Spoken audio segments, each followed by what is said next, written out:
लेकिन बावजूद इसके मैं आपको बताऊं, अगर मोदी मैजिक नहीं भी चला, सपोज कीजिए मोदी मैजिक नहीं चला, तो भी राधा मोहन सिंह चुनाव जीतेंगे। चुनाव जो नजदीक आएगा तो चुनाव में खेल बदलता है। अच्छा। हमने ये चीज अवनीश सिंह के चुनाव में देखा था। अब शादी ब्याह में देखते हैं ना कि फूफा अक्सर रूठ जाते हैं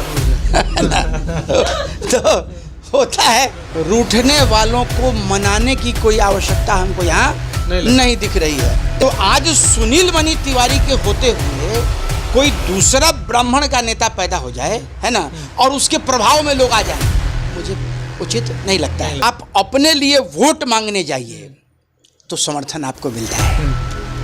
आप ये कहने जाइए कि ना फलनवा के नहीं खेत देवे के, अच्छा, है ना, उसका प्रभाव नहीं होता है। पवन जायसवाल की नाराजगी थी, और पवन जायसवाल की नाराजगी थी तो पवन जायसवाल की नाराजगी को भारतीय जनता पार्टी के नेताओं ने दूर किया। पवन जायसवाल एक कुशल राजनीतिज्ञ है। ऐसे लोग कि भाई चलिए मालिक कह रहे हैं तो मालिक के कहने से हमको विरोध करना चाहिए। खेत दिए हैं जोतने के लिए।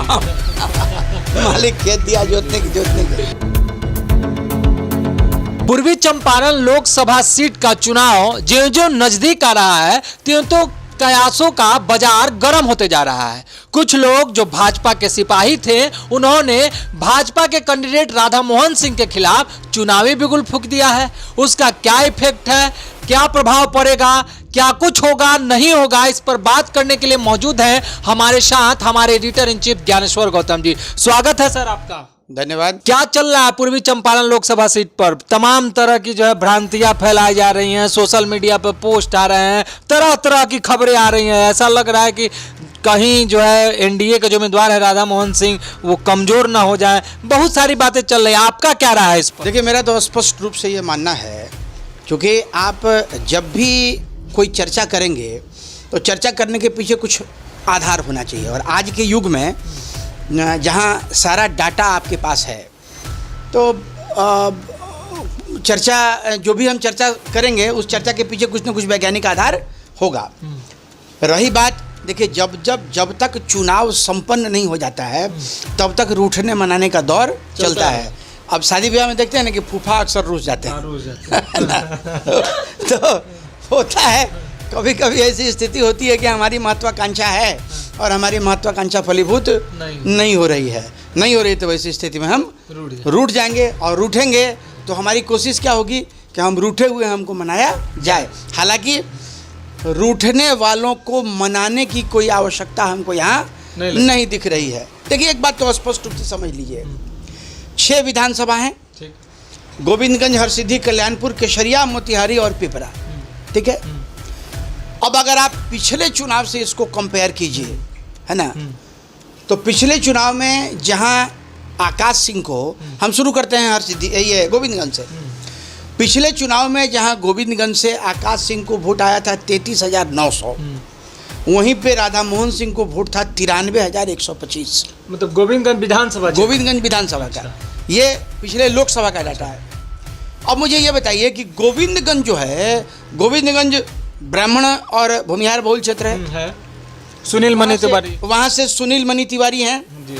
तो आज सुनील मणि तिवारी के होते हुए कोई दूसरा ब्राह्मण का नेता पैदा हो जाए, है ना, और उसके प्रभाव में लोग आ जाएं, मुझे उचित नहीं लगता है। देखिए, आज सुनील मणि तिवारी हैं, कल उनकी जगह पे कोई दूसरा ब्राह्मण आ सकता है ना, लेकिन ब्राह्मण समुदाय जो है, क्योंकि भारतीय जनता पार्टी ने हर जाति वर्ग के जो लोग हैं उनको अपने अपने यहाँ सम्मान दिया है, कड़ी में बांध के रखा। अब जैसे कि गोविंदगंज में ब्राह्मण है, हरसिद्धि में दलित हैं, कल्याणपुर में इनका विधायक नहीं है, लेकिन कल्याणपुर में भूमिहार बहुत कम वोट से हारे थे सचिंदर जी। केसरिया में एनडीए गठबंधन शालिनी मिश्रा भूमिहार, हाँ। तो मोतिहारी में प्रमोद जी वैसे समाज से आते हैं, और पिपरा में श्याम बाबू जी यादव समाज से आते हैं। जितने कास्ट के लोग इस भारतीय जनता पार्टी के साथ जुड़े हुए हैं, मैंने जो रिप्रेजेंट करते हैं देखिए, चर्चा ये चल रही थी बीच में, वैसे नाराज हो गया, एक मिनट, ये जो कास्ट अर्थमेटिक है मोतिहारी लोकसभा चुनाव में, तो हर एक कास्ट के 1-2 नेता होते हैं, हर एक जगह अमूमन जो कुछ नेता होते हैं, नेताओं का विरोध एनडीए के कैंडिडेट जो है राधा मोहन सिंह, उनके अगेंस्ट में देखने को नहीं मिल रहा है। नए लोग जो विरोध में उतरे हुए हैं, जैसे आपने बोला कि फूफा रूस गए हैं, अब फूफा अकेले रूठे नहीं हैं, बहुत लोग को बता रहे हैं कि हम रूठे हैं, आप भी रूठ जाइए, तो इसका क्या प्रभाव होगा? देखिए, एक बात तो स्पष्ट रूप से समझ लीजिए, जितनी मेरी राजनीतिक समझ है उस हिसाब से आप अपने लिए वोट मांगने जाइए तो समर्थन आपको मिलता है। आप ये कहने जाइए कि ना फलनवा के नहीं खे देवे के, अच्छा, है ना, हाँ। उसका प्रभाव नहीं होता है। उसका कोई प्रभाव नहीं। उसका कोई प्रभाव नहीं होता। सोशल मीडिया पे जो है उसका कोई इफेक्ट। सोशल मीडिया पे जो सोशल मीडिया, एक बात आप समझिए, बहुत ही प्रैक्टिकल तरीके से एक चीज़ मैं आपको बता रहा हूँ। आप देखते होंगे कि आज की जो वर्तमान स्थिति है, वर्तमान स्थिति में लोगों का एग्रेशन खत्म हो गया। आज अगर कोई चीज़ आपके ऊपर थोप दी जाती है तो आपके एग्रेशन का तरीका क्या है? Social media. हाँ, वहीं तो निकालना है भड़ास। कहाँ निकालना? भड़ास सोशल मीडिया पर निकाल लेते हैं, सड़क पे प्रदर्शन करने की क्षमता आपकी समाप्त हो गई। ये भड़ास है। लोगों की मानसिकता थी कि उनको जगह मिले, जगह नहीं मिली तो नाराज हो गए। तो ये देखिए, ये दौर चलता रहता है। ये कोई मोतिहारी की बात नहीं है, हर जगह का ये हर जगह जो चुनावी समीकरण होता है, उस चुनावी समीकरण में ऐसे लोग होते हैं, कुछ लोग होते हैं। आप जैसे एक चीज़ मैं आपको और बता दूं, आप किसी राजनेता से अगर जुड़े हुए हैं, आपने उनको 10 काम के लिए कहा, उन्होंने आपका 9 काम कर दिया, एक काम नहीं हुआ, तो उस एक काम के चलते आप उनका विरोधी हो जाएंगे। ये अक्सर देखने को मिलता है। हम लोग भी देखते हैं, लोग बड़ी उम्मीद से आते हैं, लोग आते भी हैं, हम लोग मदद भी करते हैं। मदद करने के बाद भी अगर थोड़ा बहुत कहीं कुछ ऊंचा नीचा हो गया तो लोग विरोध में खड़ा हो जाते हैं। तो ये दौर चलता रहता है। आप देखिएगा, जो ही चुनाव का समय आता है तो ही दल बदलने की प्रक्रिया शुरू हो जाती है। लोग इस दल से निकलते हैं, दूसरे दल में चले जाते हैं, दूसरे दल से निकलते हैं, फिर इस दल में चले जाते हैं। अब अभी मैं आपको एक चीज़ और बता दूँ, कांग्रेस से बहुत सारे नेता अभी अपनी महत्वाकांक्षा के लिए चले गए बीजेपी में। बीजेपी को अभी चूंकि आवश्यकता थी तो बीजेपी ने सबको गले लगा दिया, लेकिन उनकी महत्वाकांक्षा पूरी नहीं होगी। तय मान के चलिए, उनकी महत्वाकांक्षा पूरी नहीं होगी और फिर से चुनाव समाप्त हो जाएगा। उनकी महत्वाकांक्षा पूरी नहीं होगी, फिर से वो दल बदल के अपने पुराने दल में आ जाएंगे। तो ये प्रक्रिया चलती रहती है। गोविंदगंज सीट की आपने बात की। गोविंदगंज से सुनील मणि तिवारी ब्राह्मण समुदाय से आते हैं, ब्राह्मण से हैं। अब ये समझिए, लगभग 60,000 मतों से वहाँ से लीड था। क्या लगता है, क्या समीकरण इस बार बदल गया है कि वहाँ पे अब ये जो 33,900 वोट है, इस 33,900 वोट में से कितना वोट और बढ़ा देंगे? डॉक्टर राजेश कुमार उम्मीदवार हैं, अच्छे उम्मीदवार हैं, लेकिन आप उस कैलकुलेशन पे जाइए कि इस वोट को कितना बढ़ा देंगे। 60,000 का गैप था। 60,000, 60,000 वोट का गैप था, है ना।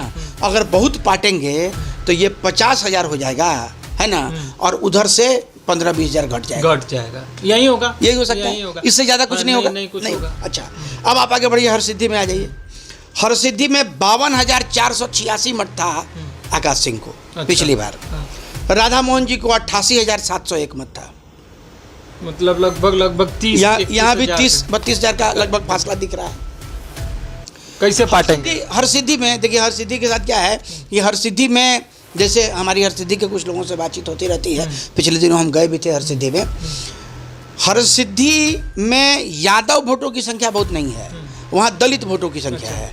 अब मुझे ये बताइए, कृष्णनंदन पासवान एक चेहरा मंत्री हैं, अगर वो दलित वोट को बीजेपी के साथ नहीं ऐड कर पाते हैं, जोड़ नहीं पाते हैं, हाँ, वैसी स्थिति में उनका अपने राजनीतिक भविष्य पे खतरा है, एकदम खतरा है ना। इसलिए किसी भी स्थिति में मुझे नहीं लगता है कि हरसिद्धि से भी कोई बहुत फर्क की स्थिति पैदा होगी। हाँ, एक स्थिति पैदा हो सकती है। अब जैसे एक कैलकुलेशन को और आपको बता दें, चूंकि ये उम्मीदवार कुशवाहा समाज से आते हैं, कुशवाहा समाज में जैसे पिछली बार ये चुनाव लड़े थे, विधायक थे, टिकट इनको नहीं दिया, टिकट दूसरे को दे दिया, इंडिपेंडेंट ये राजनीति मैदान में आ गए और 5वें नंबर पे थे। 17,000 समथिंग वोट इनको आया था, 17,729 वोट इनको आया था। ये जिस व्यक्ति को टिकट दिया गया था उसका नाम था संतोष कुशवाहा। संतोष कुशवाहा को करीब 32,000 मत, 30,900 मतलब 31,000 करीब वोट था। अब ये मुझे बताइए कि कुशवाहा समाज में भी, अब कुशवाहा समाज का जो चेहरा है, संतोष कुशवाहा समाज के हैं, कहाँ है अभी वो? संतोष कुशवाहा बीजेपी के साथ हैं, बीजेपी ज्वाइन कर चुके हैं।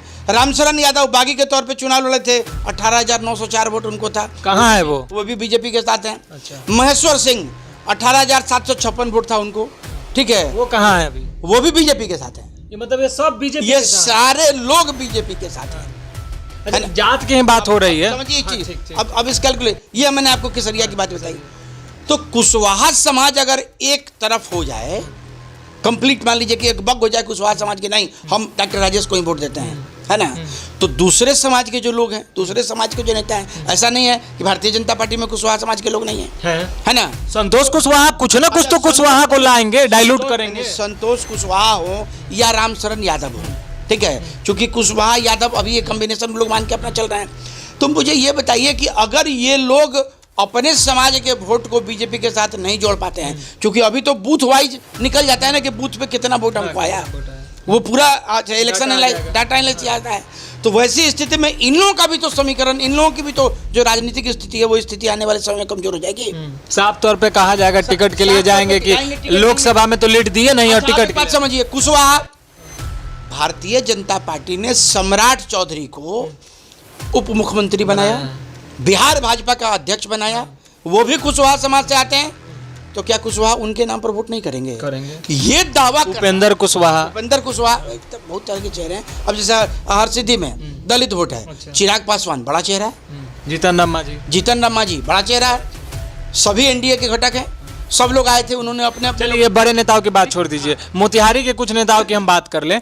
अब जैसे आपने बताया महेश्वर सिंह, जिस तरह से वोट को जो है डाइवर्ट करने की कोशिश हो रही है, जातिगत रूप दिया जा रहा है, रंग दिया जा रहा है, उसमें अब हम बात कर लेते हैं जैसे राजपूत समाज से। राधा मोहन सिंह राजपूत समाज से आते हैं, एक नेता देखा जाए राजपूत समाज में तो दूसरे नजर आते हैं महेश्वर सिंह, खुल करके क्षत्रिय समाज के लिए लड़ाई लड़ते हुए दिखते हैं, वो राधा मोहन सिंह के साथ में है।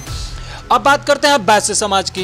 मोतिहारी से माना जाता है कि वैश्य समाज के लोग नाराज हैं, लगातार सोशल मीडिया पे पोस्ट आ रहा है कि बैठक कर रहे हैं कि वैश्य मतदाता जो है इस बार फूल के साथ नहीं है, स्वाहा को वोट करेंगे, वैश्य समाज के लोग जिसको समर्थन करेंगे, ऐसा आपको प्रतीत होता है? वैश्य समाज में यहाँ 3-4 नेता बहुत ही प्रभावी हैं। प्रमोद कुमार विधायक हैं, जो कि नगर के विधायक हैं, ठीक है। पवन जायसवाल ढाका विधायक हैं। रमा देवी सांसद थी, टिकट नहीं मिला, थोड़ी नाराजगी थी, नाराजगी दूर हो गई, अच्छा, है ना। राजेश कुमार बबलू गुप्ता, है ना, वो तो नाराज है, उनकी नाराजगी है, नाराजगी लाजमी भी है, क्योंकि राधा मोहन जी ने उनको बनाया भी था और राधा मोहन जी ने उनको हराया भी था, बहुत प्रैक्टिकल बात। तो ये नाराज हैं। बेतिया में बगल में चले जाइए, वो एक कहावत है ना कि प्रसाद के लिए क्या बोलते हैं आप, देखिए अक्सर एक चीज सामने आती है नहीं कि प्रसाद के लिए मंदिर नहीं तोड़ा जाता, जो पवन जायसवाल करते नहीं दिख रहे हैं। अब जैसे देखिए पवन जायसवाल की नाराजगी थी, और पवन जायसवाल की नाराजगी थी तो पवन जायसवाल की नाराजगी को भारतीय जनता पार्टी के नेताओं ने दूर किया। अच्छा, अब एक बात मुझे बताइए कि अगर वैश्य समाज यहाँ उनको वोट नहीं देता है, बीजेपी को वोट नहीं देता है, तो पवन जायसवाल अपनी राजनीति कैसे करेंगे? पवन जायसवाल अपनी राजनीति, प्रमोद विधायक रहे हैं, मंत्री रहे हैं, कैसे राजनीति करेंगे? क्या आधार होगा उनके पास कि वो जाएंगे वहां वोट मांगने के लिए? बिल्कुल सही, ठीक है। और बहुत सारे लोगों को इन लोगों ने ऑब्लाइज भी किया है, जो भी किया। अपन प्रमोद तो बहुत सहज नेता है। देखिए ना, पवन जायसवाल जी हमको तो देख के एकदम तन मन धन से लगे हुए हैं, रात के 11 बजा दे रहे हैं लोकसभा क्षेत्र में। देखिए पवन जायसवाल एक कुशल राजनीतिज्ञ हैं। पवन जायसवाल ने अपनी नाराजगी दिखाई, लेकिन जब पवन जायसवाल को ये समझाया गया तो पवन जायसवाल फिर से बैकफुट पर आ गए, है ना। और जिस दल, देखिए एक बात आपको बताएं, एक स्लोगन है संघे शक्ति कलयुगे। कलयुग में इंडिविजुअल पावर नहीं है, संघ की ताकत होती है। और भारतीय जनता पार्टी एक बड़ा समूह है, एक बड़ा संघ है। कोई भी राजनीति करने वाला व्यक्ति, आज की तारीख में आप सोशल मीडिया पे तमाम तरह की चीज़ों को देखें, कोई भी राजनीति करने वाला व्यक्ति अपने दल के साथ गद्दारी करता हुआ आपको नहीं दिख रहा है। हमको नहीं, पूर्वी चंपारण में तो खास करके नहीं दिख रहा है ना। भीतरघात होता है, नाराजगी होती है, लेकिन भीतरघात कितने %? हार्डली 1 से 2% वोट। अच्छा, उसका कोई असर नहीं, उसका कोई असर कहीं नहीं दिखता। मैंने आपको बताया ना, मैं अपने ले जाऊं वोट मांगने के, भाई हम चुनाव लड़ रहे हैं, हमको मदद कीजिए, तो थोड़ा सिंपैथी रहेगा। तो नहीं, जो हमारे अपने लोग हैं वो लोग हमारी मदद करेंगे। लेकिन हम जाए उनको ना फलवा अगर विरोध करेंगे बा, है ना, तो वैसी स्थिति में कौन व्यक्ति हमारी बात को मानेगा?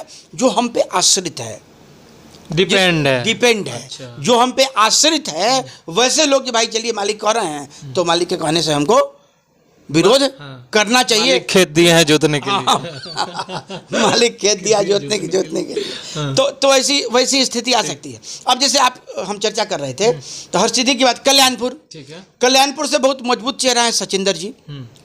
सचिंदर जी हैं मंकेश्वर जी हैं, अच्छा, दोनों भूमिहार समाज से आते हैं। कल्याणपुर भूमिहार बहुल क्षेत्र है, भूमिहार हैं, हालांकि उस सीट इस बार ये लोग लूज कर गए। वहाँ से मनोज कुमार जो है आरजेडी वाले यमुना यादव जी के पुत्र हैं, मनोज जी भी प्रखर नेता हैं, और मनोज यादव वहाँ से जीते।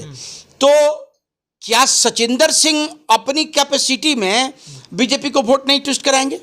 बिल्कुल आप समझिए, एक कैलकुलेशन को और समझने की जरूरत है। भूमिहार समाज, आज की तारीख में भूमिहार समाज का कोई नेता नहीं है। कुछ दिन पहले एक नेत्री जो है ज्वाइन की थी ना। नहीं, भूमिहार समाज का नेता नहीं, मतलब कोई चुनाव नहीं लड़ रहा है। चुनाव एक पवन कुमार है, पवन जी चुनाव लड़ रहे हैं, है ना। तो कितना प्रभाव डाल सकेंगे भूमिहार वोट पे ये हम नहीं कह सकते हैं। लेकिन एक बात को आप समझिए, चूंकि लड़ाई सीधे सीधे तौर पे राधा मोहन सिंह और डॉक्टर राजेश के बीच में है, ठीक है। तो भूमिहार मत में बिखराव हमको नहीं लगता है कि होगा। और भारतीय जनता पार्टी में राधा मोहन जी को जब तक टिकट नहीं मिला था, तब तक भूमिहार समाज के भी कुछ दबंग जो नेता हैं विभिन्न दलों, मैंने खास करके भारतीय जनता पार्टी के या महागठबंधन के भी कोशिश उन में लोगों ने कोशिश की थी टिकट के लिए। अच्छा, देखिए, एक बात मैं आपको बताऊं, ये सीट निकल सकता था, ये सीट महागठबंधन निकाल सकती थी, लेकिन महागठबंधन ने टिकट बेचा है। अगर उम्मीदवार ढंग के उम्मीदवार को टिकट दिया जाता तो आज हम ये कहने की स्थिति भी यहाँ नहीं होते कि क्या होगा। आज ये नहीं कहा जा सकता था। हम लोगों ने कई बार इसके पहले भी इसकी चर्चा की है, तो अब वो चर्चा बेमानी है। अब ये समझिए, भूमिहार समाज तो ये मान के चलता है कल के डेट में हमारा मौका भी मिलेगा। आज की तारीख में ये सीट 17 बार यहाँ जो चुनाव हुआ है उसमें 15 बार सवर्ण जीते हैं, 2 बार यहाँ से वैश्य जीते हैं।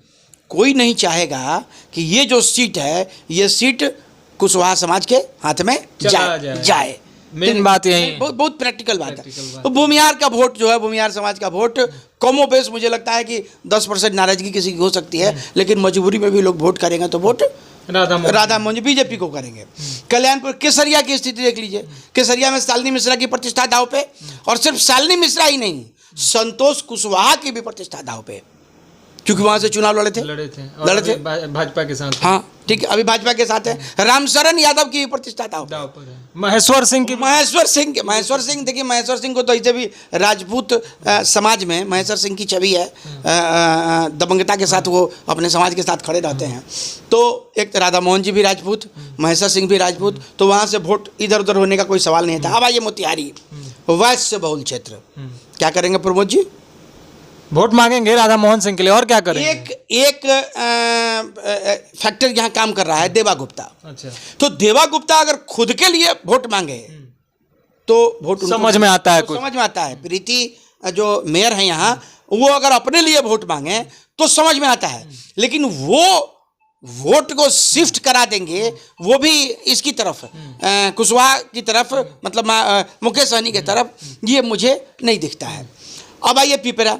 अच्छा, पिपरा में 57,778 वोट आया था पिछली बार आकाश जी को, और 1,09,805 मत आया था राधा मोहन सिंह को। डबल, ठीक है, डबल मान लीजिए, ऑलमोस्ट डबल। अब मुझे ये बताइए, श्याम बाबू यादव, पिपरा बहुल क्षेत्र, पिपरा यादवों की संख्या अच्छी है, सबसे ज़्यादा यादव वही हैं। क्या करेंगे श्याम बाबू यादव? क्या कह के जाएंगे वोट मांगने के लिए? या मान लीजिए श्याम बाबू यादव का टिकट कट जाता है, विधानसभा चुनाव में कट जाता है, सपोज कीजिए, तो कोई दूसरा भारतीय जनता पार्टी का नेता क्या करेगा?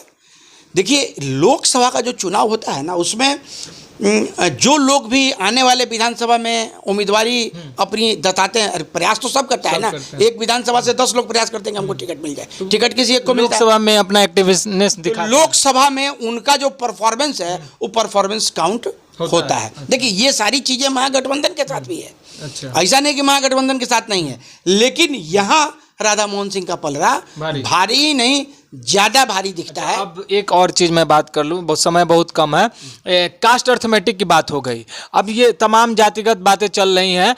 कल नरेंद्र मोदी मोतिहारी आ रहे हैं और मोतिहारी में चुनाव प्रचार प्रसार करने जा रहे हैं राधा मोहन सिंह के लिए। मोदी मैजिक कास्ट अर्थमेटिक को डाइल्यूट कर देगा, कन्वर्ट कर देगा हिंदू पोलराइजेशन में। ये संभव है कि नहीं? देखिए अभी तो पूरे बिहार क्या पूरे देश की जो स्थिति है उसमें मोदी मैजिक के बारे में स्पष्ट तौर पे कहीं से कोई कुछ कहने की स्थिति में नहीं है। सारे जातिगत बात चले जाएंगे, सारी जय श्री राम और हिंदू की बात हो जाएगी। नहीं, देखिए जय श्री राम और हिंदुत्व की स्थिति भी नहीं दिख रही है। प्रैक्टिकल बात यही अच्छा। है। हाँ, मोदी मैजिक आज हाँ देखिए प्रभावी है या नहीं है, क्योंकि 2019 में मोदी मैजिक प्रभावी दिख रहा था। उस समय वोटर वोकल था। अच्छा। वोटर कहता था कि यहाँ बीजेपी को वोट करेंगे। और इस बार क्या है कि इस बार वोटर चुप है, और वोटर्स की जो चुप्पी होती है ना ये बड़ी खतरनाक होती है। लेकिन बावजूद इसके मैं आपको बताऊं, अगर मोदी मैजिक नहीं भी चला, सपोज कीजिए मोदी मैजिक नहीं चला, तो भी राधा मोहन सिंह चुनाव जीतेंगे। चल गया तो कास्ट चल गया तो राधा मोहन सिंह 5 लाख वोट से जीतेंगे।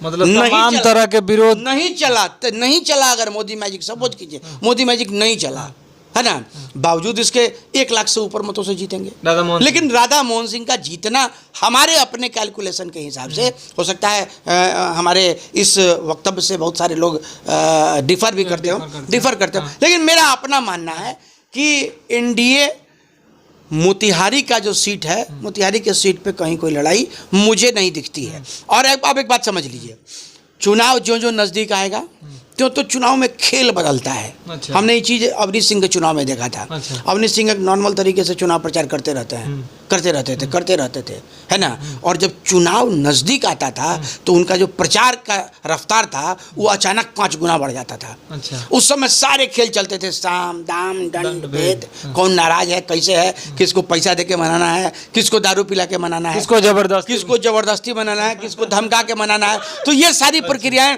ये सारी प्रक्रियाएं चलती हैं चुनाव के 72 घंटे पहले से। वो जो काउंटडाउन शुरू होता है 72 घंटा, 71 घंटा, 70 घंटा, ठीक है, ये जो काउंटडाउन चलता है अब ये डिपेंड करता है कि उस काउंटडाउन में, है ना।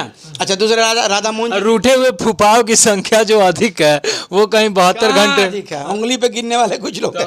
72 घंटे पहले कहीं मान न जाए, हो सकता है। वही बात, इससे इनकार नहीं किया सकता है। देखिए एक बात तो आपको बता दें, केंद्र में भारतीय जनता पार्टी की सरकार बनेगी, इसमें भी कोई ऐतराज नहीं है।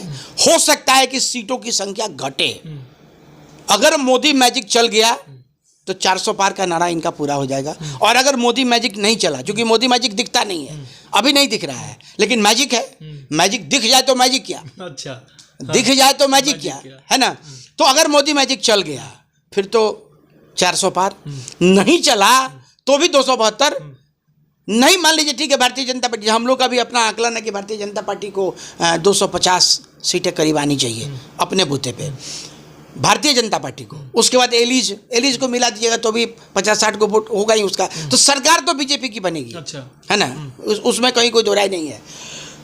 तो वैसी स्थिति मुझे लगता है कि जो नाराज लोग होंगे, जिनको आने वाले समय में सरकार के साथ हाथ में हाथ मिला के कुछ काम करना हो, वो उनकी योजना हो, तो हो सकता है कि आज नहीं तो कल मान भी जाए। अब जैसे राजन तिवारी भी नाराज थे, एनडीए के पक्ष में चुनाव, ठीक नहीं, राजन तिवारी की भी नाराजगी थी, लेकिन राजन तिवारी को देख लीजिए आज की तारीख में पूरा मोर्चा थामे हुए हैं वाल्मीकि नगर में, ताने हुए हैं, है ना। तो ये रूठने मनाने का सिलसिला चलता रहता है, लेकिन हम व्यक्तिगत तौर पे बहुत कंफर्टेबली आपको बता रहे हैं कि राधा मोहन सिंह की जीत में कहीं कोई दिक्कत नहीं, कोई दो राय नहीं है। चलिए बहुत बहुत धन्यवाद आपका। तो आपने देखा कि ये जो पूरा कैलकुलेशन और ये सारी डाटा को लेकर के जिस तरह से हमने आपको बता दिया कि राधा मोहन सिंह इस बार फाइट कर रहे हैं, और फाइट करने के बावजूद मोदी मैजिक चल गया तो कितना पार बताया सर? 5 लाख पार, और नहीं चला तो भी 1 लाख से ऊपर, 1 लाख से ऊपर, मतलब राधा मोहन सिंह चुनाव जीत रहे हैं। आप भले ही इस चीज को नहीं मानते हो, फिर भी आप अपना पक्ष जो है कमेंट बॉक्स में जरूर रखिएगा। बहुत बहुत धन्यवाद। देखते रहिए फाइनल पोस्ट। हमें दीजिए इजाजत।